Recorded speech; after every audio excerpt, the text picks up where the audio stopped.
The maid I fired returned as my husband's lawyer. She walked into that courtroom in a tailored suit that cost more than my wedding dress, heels clicking on marble floors like she owned the place. And the moment she turned around and I saw her face, I nearly collapsed right there in front of the judge. Because that woman had once scrubbed my toilet.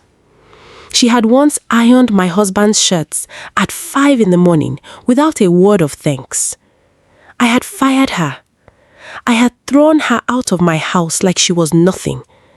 And now she was standing between me and everything I had ever built. If you've never had a moment where the floor disappears beneath your feet, you are about to understand exactly what that feels like. Stay with me, because this story, it will rearrange something inside you. And if you are new here, hit that subscribe button now, because we tell stories that stay with you long after they end. Her name was Ngozi. Not the kind of name you forget easily, but I had tried. Lord knows I had tried. For 3 years after I fired her, I never said that name out loud. Not to my husband Chukwuemeka, not to my sister, not even to myself in the quiet of the night when guilt would sometimes crawl up on me like morning fog. Ngozi Okafor had come to work in our home in Enugu 7 years before all of this. She was 22 then, quiet, efficient. She had this stillness about her that I initially mistook for simplicity. She would clean every room in that house without being told twice. She cooked better than my own mother, though I would never admit that to anyone. She had a way of folding clothes that made them look like they'd never been worn. My husband, Chukwuemeka, Chukwu to me because I had earned the right to shorten his name, he ran a construction company, Okafor Mba Construction. Yes, same surname as Ngozi. Coincidence, I told myself back then. An Igbo coincidence. There are thousands of Okafors. We had started that company together. My idea, his connections, our combined savings from 5 years of scrimping and sacrifice. I had done the books. I had chased the government contracts. I had sat in offices and been told to wait and come back and wait again. And I had waited. I had always waited. But success has a way of making people forget who helped them climb. By the time the company was pulling in real money, government infrastructure contracts, private estate development, hotel renovation deals, Chukwu had quietly started treating the business like it was his alone. My name was still on the incorporation papers, but my voice had started to vanish from decisions. He would come home late and say, "I handled it." He would take meetings I didn't know about. He would smile at me over dinner, and I would feel the distance like a cold hand on my shoulder. I focused on the home, on our son Tobena, on Ngozi who kept everything running while I ran myself into the ground trying to hold my marriage together with both hands. Here is the thing about holding something too tightly. You stop seeing clearly. I started noticing small things. Ngozi would sometimes pause when Chukwu spoke. Not in a distracted way, in a listening way, like what he said mattered deeply to her. I told myself it was nothing. She was a maid. He was her employer. Of course she paid attention when he spoke. He controlled her salary. But then there was the evening I came home early from visiting a client and found them in the compound. They were not standing too close. They were not doing anything suspicious, but they stopped talking the moment they saw me. And Ngozi looked at me with those calm, steady eyes and said, "Good evening, madam," and walked inside. Chukwu said they were talking about the generator. Something in my chest tightened and never fully loosened again. I started watching. I am not proud of this. I became someone I didn't recognize, checking his phone when he slept, reading his messages, following paper trails. I found nothing concrete, but the absence of evidence is not the presence of innocence. And every wife who has ever stood at that crossroads knows this truth. What I found instead was something I had not been looking for. A document, folded inside a jacket pocket I was taking to the dry cleaner. A single page, legal letterhead. I don't know what made me unfold it. Maybe God was tired of me being the last to know. It was a legal consultation receipt from a firm in Lagos I had never heard of. Chambers of Adaora Nwosfiu and Associates. The client listed was not my husband's name. It was Ngozi Okafor. My hands went cold. Why was my husband paying for legal consultations for our housemaid? What was she consulting a lawyer about? And why was he hiding it? I made a decision that night that I would later both regret and bless. I fired Ngozi. I didn't give her a reason. I paid her 3 months in lieu, I put her things in a bag, and I told her to leave before Chuku came home. She looked at me for a long time, not with anger, not with tears, but with something far more unnerving, understanding. Like she had been expecting this, like she had already prepared for it. She picked up her bag, she walked to the gate, she stopped once, turned around, and said only this, "Madam Ijeoma, everything that is hidden will be found." Then she was gone. I told Chuku she had left on her own. He believed me, or he pretended to believe me. Either way, he did not push, and I told myself I had solved the problem.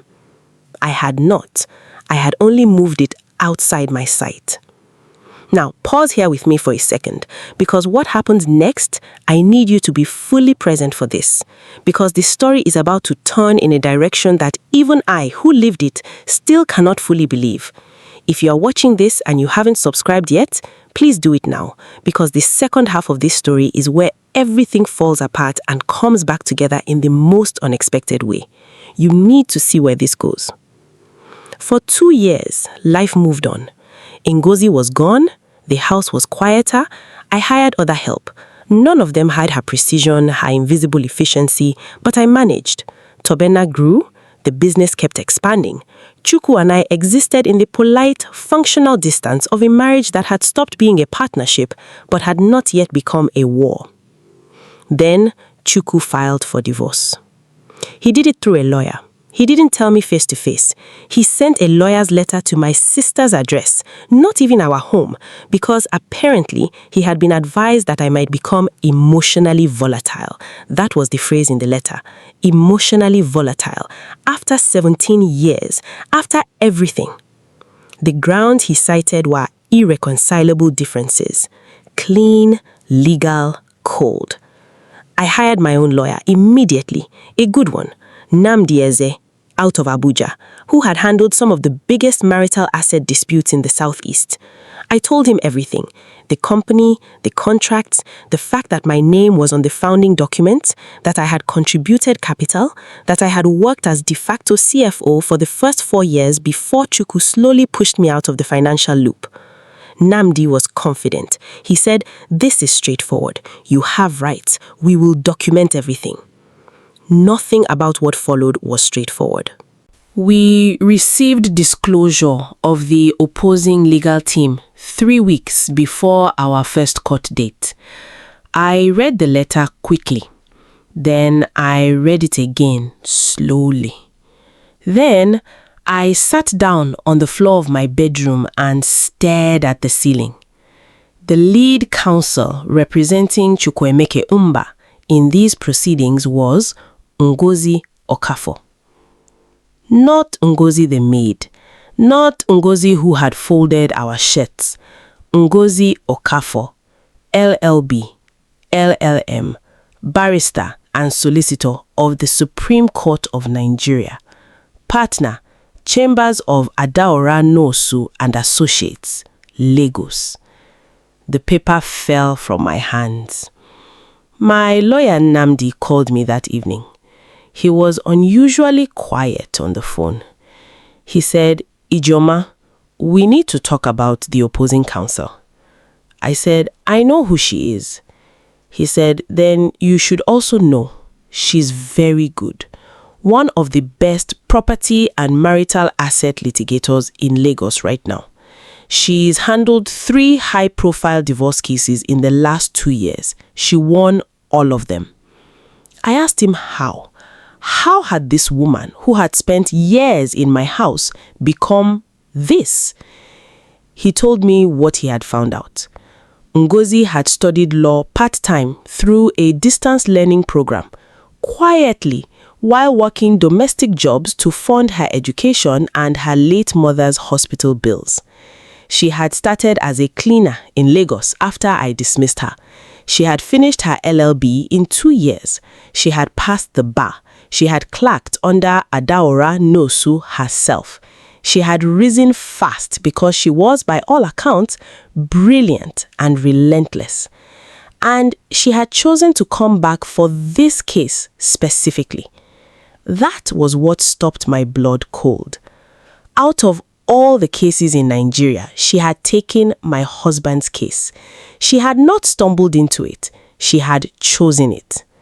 My lawyer said, "I think she has something more than just legal skill. Ijoma, is there anything about the company formation you haven't told me? Any documents, any agreements, anything informal that was done in those early years?" I thought back, those early, desperate years when Chukwu and I were building from nothing. The handshake deals, the informal arrangements, the family loans. And then something surfaced in my memory like a body rising from still water. There had been a woman in the beginning, when Chukwu and I were still trying to register the company and didn't have the full capital required. His aunt, a woman called Mama Ngozi, had given us the remaining startup capital, 300,000 naira, a sum that was enormous in those days. She had done it quietly, with no formal paperwork, because we were family, because she trusted us. Mama Ngozi, Ngozi's mother. The same mother whose hospital bills Ngozi had been working to pay off. The same mother who had died 2 years ago, according to what Namdi now confirmed, with no formal acknowledgement of the debt from Chukwu or from me. I put the phone down and sat in the dark for a long time. We built our empire on a foundation that included this woman's mother's money, and we never paid it back, not formally, not even informally. Life had moved on.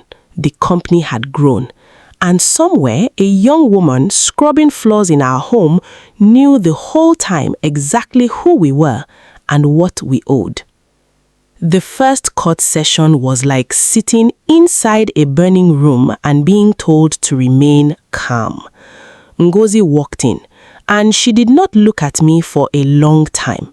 She arranged her papers, she spoke to Chukwu's side in low tones, and then, just before the judge entered, she looked up and found my eyes across that room.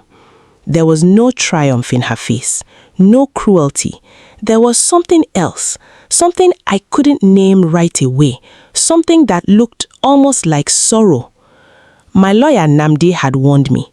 Ngozi's strategy was going to involve challenging my claim on the company's assets by introducing a third-party stakeholder, the estate of the late Mama Ngozi Okafor, mother of the council, original contributor to the company's founding capital.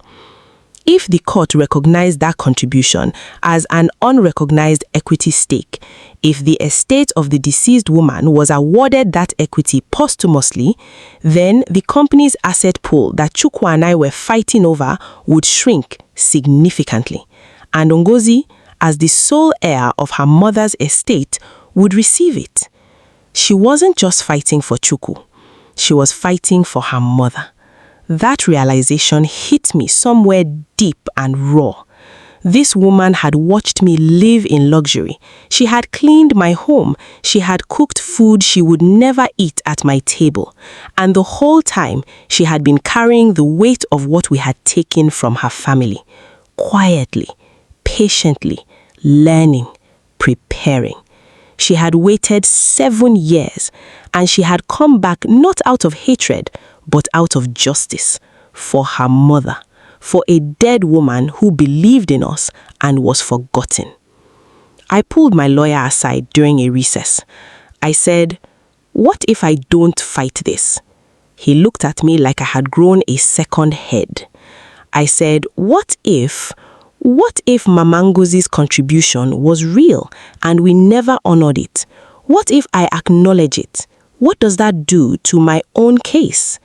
Nnamdi said, acknowledging it would weaken my asset claim against Chukwu because the pool would be smaller. But it would also potentially shift the moral weight of the entire case. It would make me appear cooperative, honest, and principled, in contrast to a husband who clearly knew about the debt and hid it, who knew Ngozi's identity and used her anyway without ever settling what his family owed hers. It could change everything. It would cost me something, but it would cost Chukwu more. There is a thing in Igbo culture that my grandmother used to say, Oyin wetara uji, wetara ndu. The one who brings kola brings life, but the one who receives kola and eats it without sharing, that person has stolen something from the very spirit of the gift. We received kola, we ate it all. That evening, I called Ngozi directly. I had her number through the court disclosures. I picked up on the second ring, like she had been expecting me. I said, Ngozi. She said, Madam Ijelma. That title, Madam, landed differently now. Not servile, measured. I said, your mother gave us money. A lot of money when we had nothing, and we never paid her back. And she died. I stopped, steadied myself. I am sorry. The line was quiet for a long time.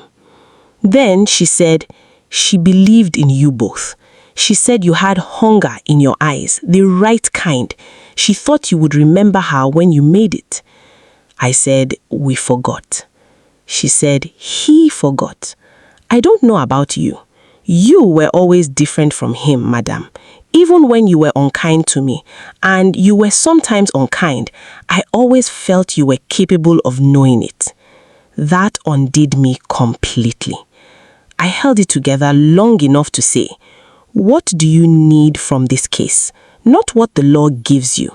What do you actually need? Another silence. Then acknowledgement. Official acknowledgement that my mother was part of what was built, that she mattered, that she existed in that story.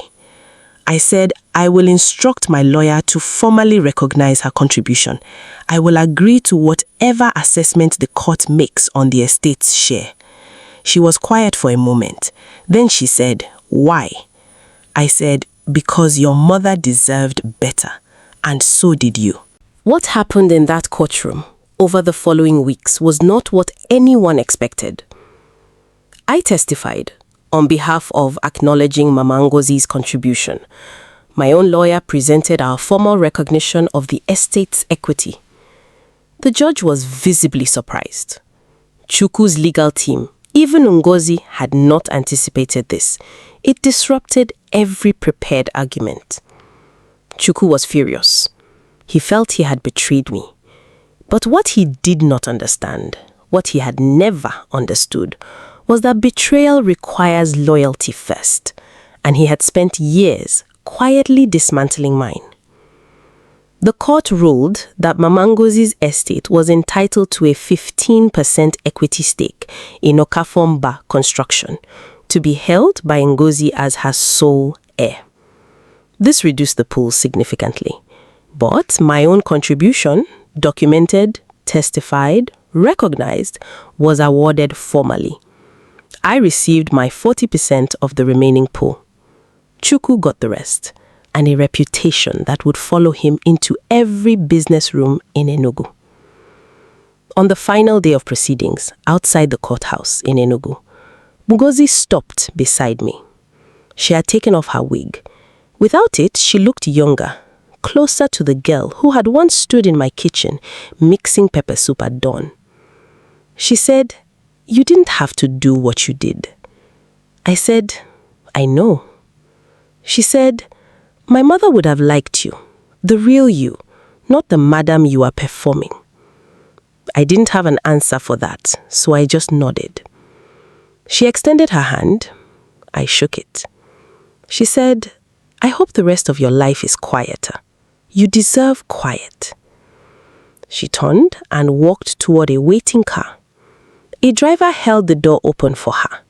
She got in, and just before the door closed, I saw her press her palm flat against the window for a brief moment, like a goodbye or a salute or something in between.